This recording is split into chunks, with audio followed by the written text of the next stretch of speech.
C'est toujours pour moi un plaisir de vous informer. Madame, Monsieur, bonsoir et bienvenue à cette grande édition du journal dont voici le sommaire.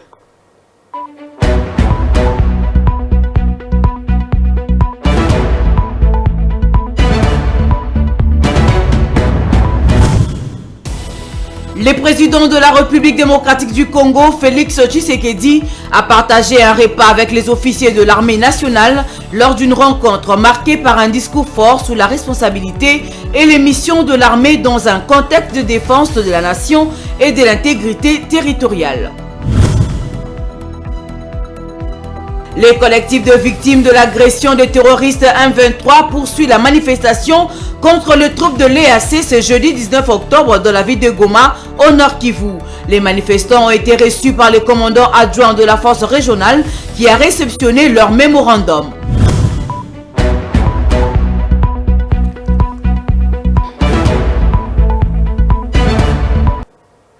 Je l'ai annoncé dès l'entame de ce journal, le commandant suprême Félix Tshisekedi a offert un dîner le mercredi 18 octobre 2023 aux officiers de l'armée nationale au cours duquel il leur a rappelé les responsabilités qui sont les leurs afin, dans un contexte de défense de la nation et de l'intégrité territoriale, afin de préserver la stabilité et l'ordre en République démocratique du Congo. Suivez.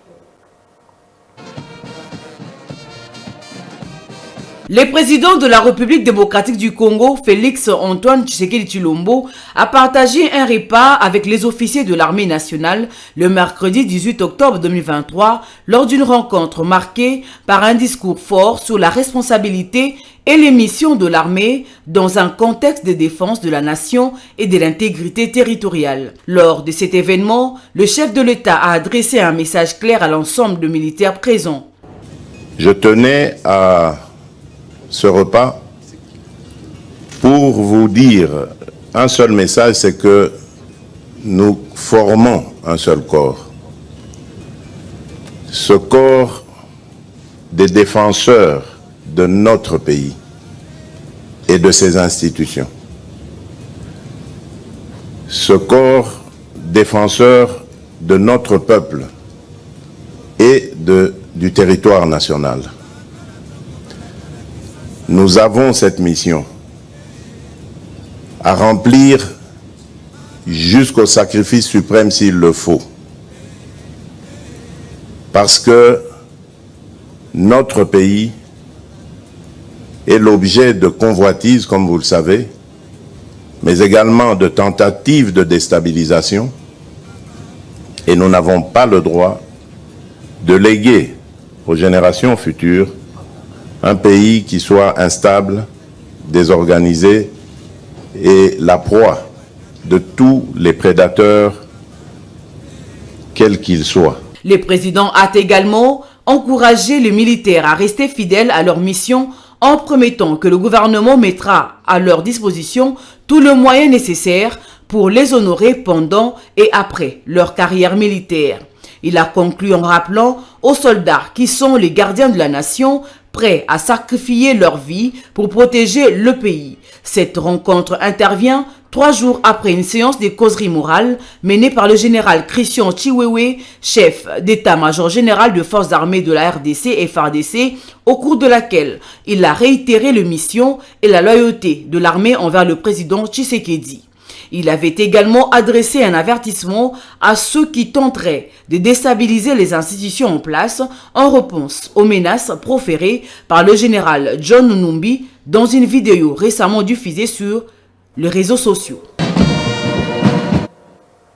À Goma, deuxième jour de manifestation contre les forces de la communauté des États de l'Afrique de l'Est pour ce jeudi 19 octobre. C'est un groupe de jeunes de mouvement citoyen qui a manifesté à Goma. Ce jeune dénonce ce qu'il considère comme la complicité des troupes de l'EAC avec les agresseurs du pays. Il réclame ainsi le départ de ces troupes du territoire congolais. Ils ont remis un mémo au commandant Ségan de ces troupes en République démocratique du Congo, nous rapporte Bijou Lumuna.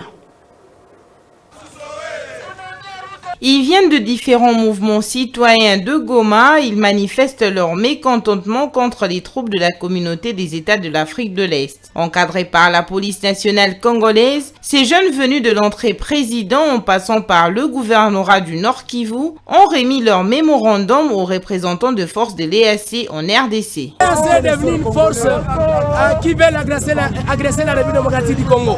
Et nous demandons à l'EAC soit de se retirer sur le sol congolais ou bien de laisser les libres champs, les libres chemins à nos jeunes compatriotes ouazalendo qui veulent combattre les terroristes rwandais RDF 23. Les jeunes manifestants dénoncent ce qu'ils qualifient de complicité de troupes de l'EAC avec les forces négatives qui agressent la RDC. Pour ces jeunes, la force de l'EAC vient favoriser et cautionner la balkanisation du pays, ce qui est inacceptable. Ils ont sommé les troupes de l'EAC sur terrain de prendre leurs responsabilités sous peine de se voir expulsés de force sur le sol congolais. Vous facilitez, voire même sécuriser l'infiltration de l'ennemi sur notre territoire. Cet acte est de nature à favoriser la balkanisation de notre pays par la force régionale de l'EAC, ce qui est inacceptable. Eu égard à ce qui précède, nous, la jeunesse de Goma, réunis au sein du Conseil urbain de la jeunesse, mouvement citoyen, ligue de jeunes, des confessions religieuses et associations de jeunes, conscients que la paix dans notre pays ne viendra ni de l'Occident ni de l'Orient, mais de notre prise de conscience et de responsabilité, venons vous avertir pour la dernière fois de l'attitude que nous allons adopter à votre égard si vous ne vous ravisez pas. Nous vous accordons une semaine, soit jusqu'au 26 octobre 2023, pour observer le comportement de vos hommes sur les lignes de front. C'est le commandant Ségan et représentant du gouvernement congolais au sein du commandement de force de l'EAC qui a réceptionné le mémorandum de jeunes manifestants. Le général Emmanuel Kaputa a affirmé qu'il va faire parvenir ce document à qui de droit. Il a tenu à rassurer les manifestants sur le travail qu'abattent les troupes de l'EAC sur terrain. Je voudrais vous dire ceci. 1. Les forces de l'EAC sont arrivées ici.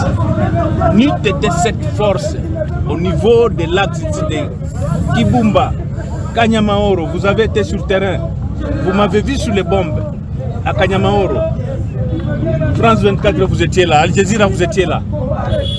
N'eût été ce jour-là notre présence pour réoccuper et dire chasser le M23 de cette colline de Kanyamaoro, Goma ne serait pas ce qu'elle est aujourd'hui. Depuis la reprise des affrontements entre les jeunes patriotes d'autodéfense dits Ouazalendo, la société civile et plusieurs observateurs indépendants affirment que les troupes de l'EAC s'interposent chaque fois que ce jeune tente d'avancer pour libérer les villages occupés par les rebelles du M23. Les troupes de la force régionale de l'EAC sont vivement critiquées par l'opinion publique congolaise qui les accuse d'inaction face aux innombrables attaques du M23.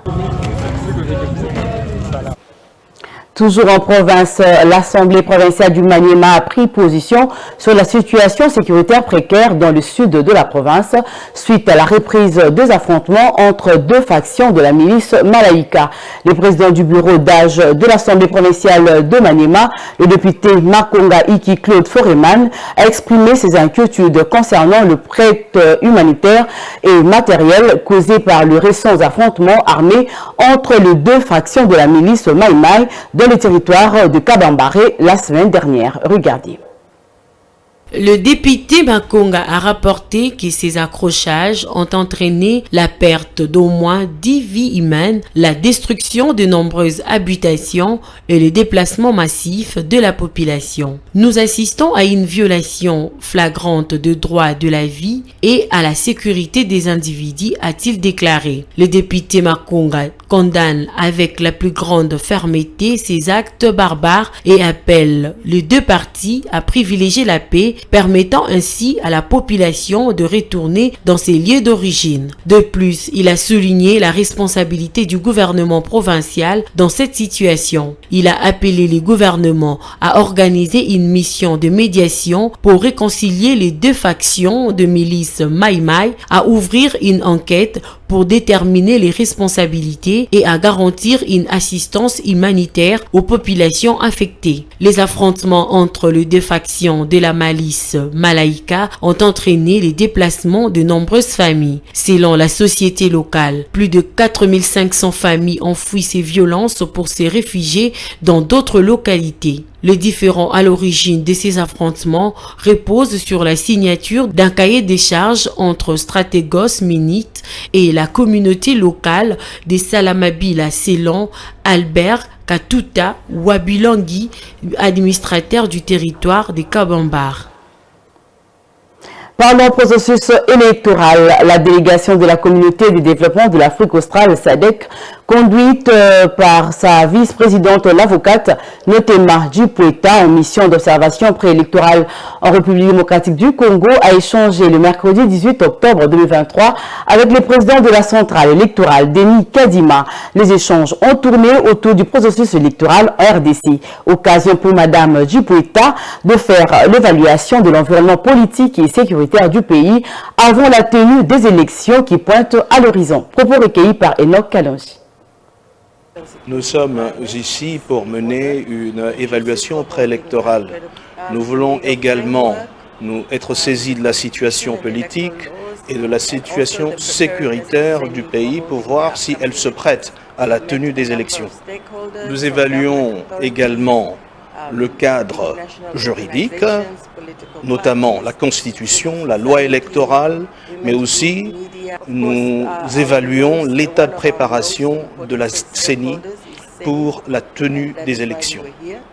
Nous avons rencontré plusieurs parties prenantes, entre autres les autorités du gouvernement, la société civile, les partis politiques, la presse, les différents groupements tels que celui des femmes, de la jeunesse et ainsi de suite. Bien sûr que la CENI est un acteur clé dans ce processus électoral. C'est pour cela que nous sommes venus rencontrer le président afin d'évaluer l'état de préparation de la CENI pour l'organisation des élections. En effet, oui, nous sommes satisfaits. Nous avions d'abord rencontré le vice-président il y a quelques jours qui a répondu aux plusieurs questions que nous avions et il nous a également envoyé par écrit un document sur les informations qui avaient été demandées. Et cela a été suivi par la visite de ce jour où nous avons rencontré le président lui-même qui a répondu à toutes les questions que nous lui avons posées concernant le processus électoral et certains points qui ont été relevés lors de nos rencontres avec les autres parties prenantes au processus électoral. Le président a pu donc répondre à toutes les questions que nous lui avons posées et ses réponses étaient en effet satisfaisantes. Voilà, nous sommes heureux de voir tout le travail qui se fait ici à la CENI. Et bien évidemment, nous sommes impatients de revenir lors des élections avec la mission d'observation que nous allons accompagner. Restant toujours dans le chapitre électoral, l'évaluation de la participation politique de la femme aux élections était au centre d'une matinée politique organisée le mercredi 18 octobre par l'UCAFCO. Cette matinée était destinée aux acteurs politiques de tous bords. Selon cette évaluation, les disparités entre les hommes et les femmes persistent dans plusieurs domaines en République démocratique du Congo, ce qui entrave la mise en œuvre de la parité homme-femme. Suivez.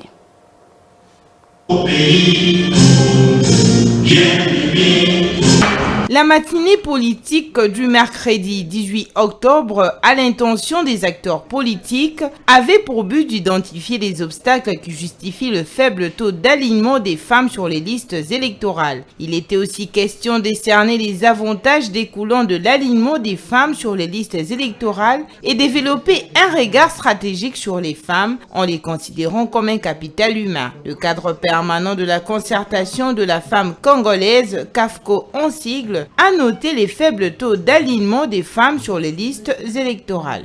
Fort malheureusement, après la publication des différentes listes de candidatures, tant à la députation nationale que provinciale, les taux d'alignement des femmes restent toujours faibles, sur les listes des partis et regroupements politiques, respectivement 17% pour la législature nationale et 25% la députation provinciale. Et cela malgré les dispositions de l'article 13 de la loi électorale qui exempte le paiement des frais de dépôt de candidature, toute liste alignant au moins 50% des femmes. Le facilitateur du jour, François Elika, a démontré aux femmes qu'elles n'ont pas pu bien se vendre. Elles doivent tirer les leçons pour rectifier les tirs aux prochaines échéances électorales. Vous devez mieux vous vendre. Vous devez comprendre que votre péché va être le péché de marketing. Vous ne vous vendez pas bien. Voici comment vous vendez. Je suis activiste des droits des femmes, ça fait 20 ans que je travaille sur la 1325. Alors je m'appelle Annie Matoumé.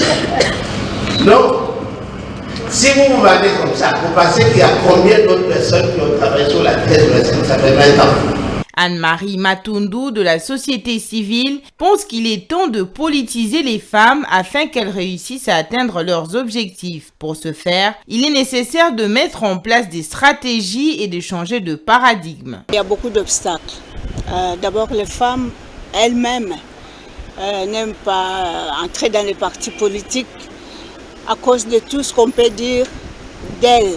Parce que quand une femme entre en politique, d'emblée, on dit oui, c'est une femme légère, oui, elle ne pourra plus s'occuper de son ménage, oui, elle ne pourra plus être à l'heure à la maison parce que, comme vous le savez, surtout les réunions des partis politiques se passent très tard. Les disparités entre hommes et femmes restent perceptibles dans plusieurs domaines. Malgré certaines avancées, les chemins vers la parité homme-femme restent longs. Et puis, Martin Fayulu Madidi, candidat à la magistrature suprême, continue sa tournée dans les provinces. Après la ville de Moanda et Boma, en la province du Congo central, où il a tenu un meeting le lundi 16 octobre au terrain Sokol, le président national de l'ECID est arrivé hier mercredi 18 octobre 2023 dans la ville de Matadi. Cette descente s'inscrit dans le cadre de sa tournée de redynamisation de base. Grâce Mayou. Lors de son périple dans le Congo central, Martin Fayulu s'est rendu à Matadi après Moanda et Boma où il a appelé la population locale à la vigilance pour assurer la transparence dans le processus électoral en cours.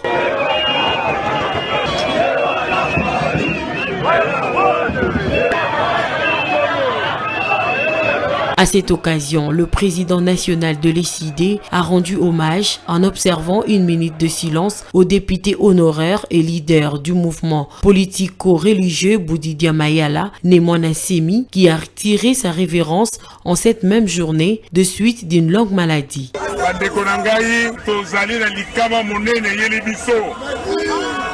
Leader monene ya Congo central. Awuti kotika biso lelo ne mwana Semi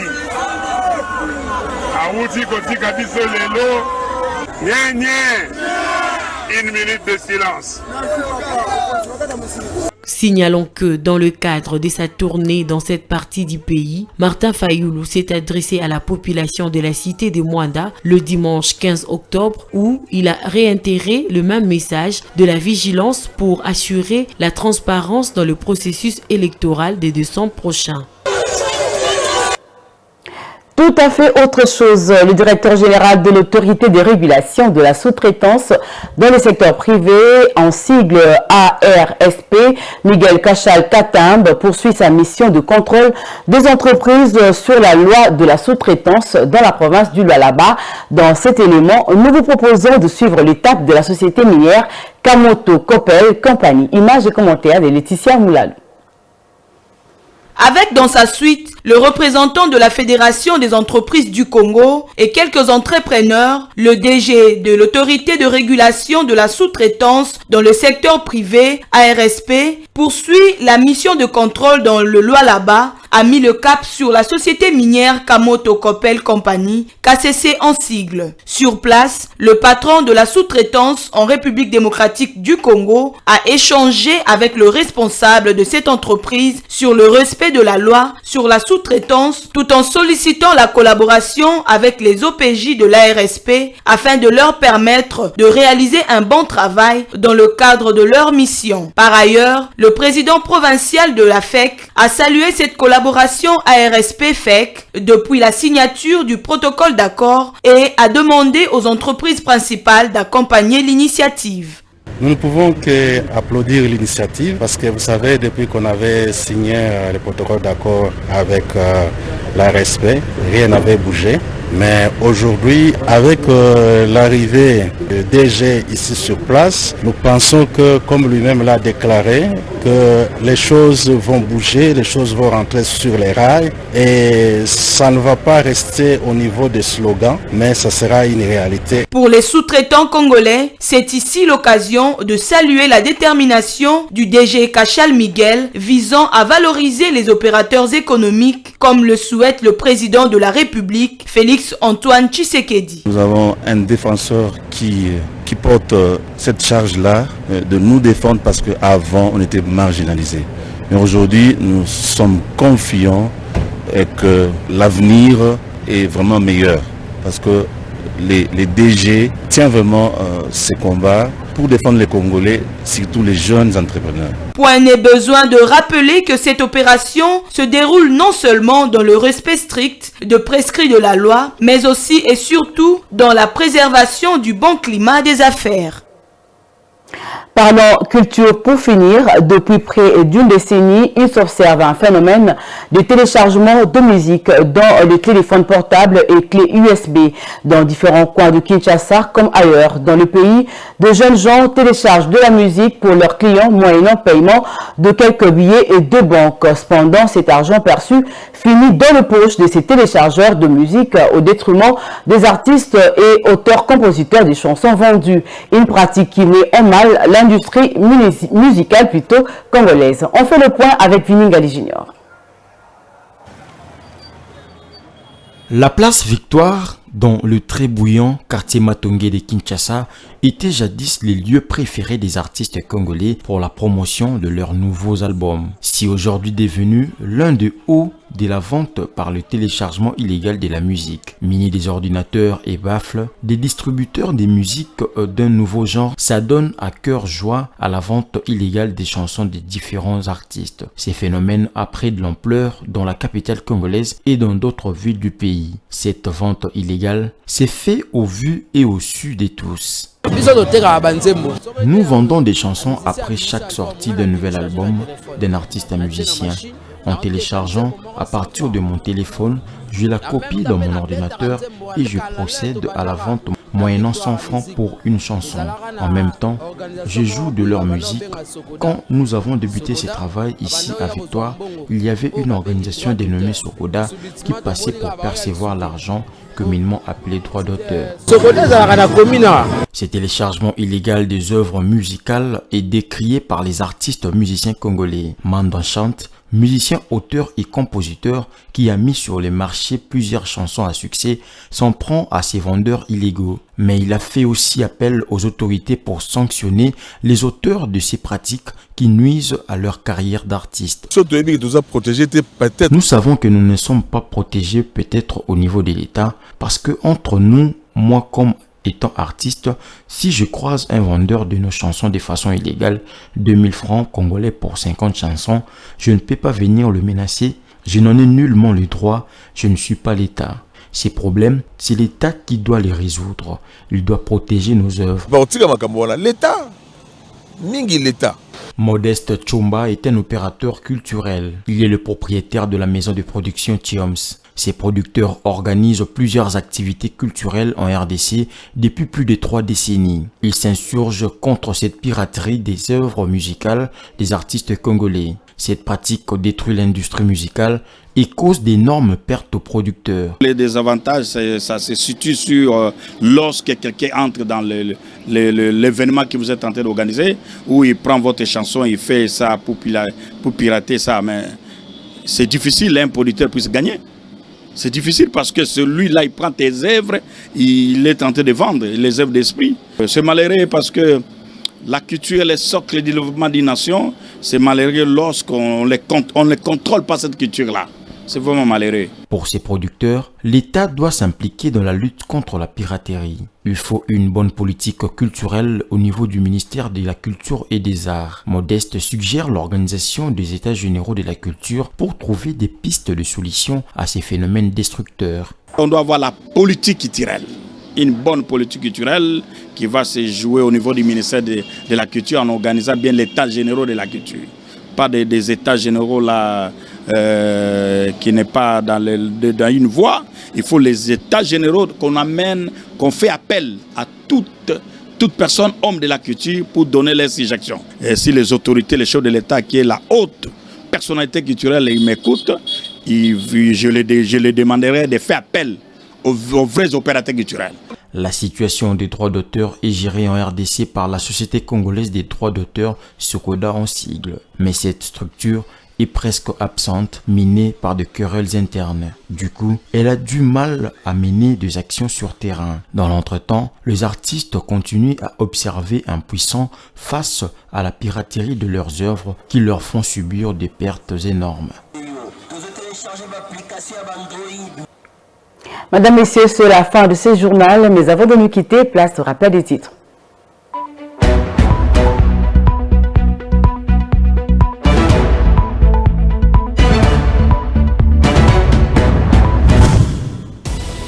Le président de la République démocratique du Congo, Félix Tshisekedi, a partagé un repas avec les officiers de l'armée nationale lors d'une rencontre marquée par un discours fort sur la responsabilité et les missions de l'armée dans un contexte de défense de la nation et de l'intégrité territoriale. Les collectifs de victimes de l'agression des terroristes M23 poursuivent la manifestation contre le troupe de l'EAC ce jeudi 19 octobre dans la ville de Goma, au Nord Kivu. Les manifestants ont été reçus par le commandant adjoint de la force régionale qui a réceptionné leur mémorandum.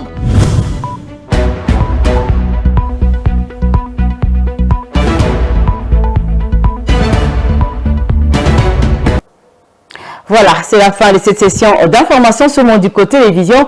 Merci de l'avoir suivi. Restez branchés au programme de Mondico. Bonsoir.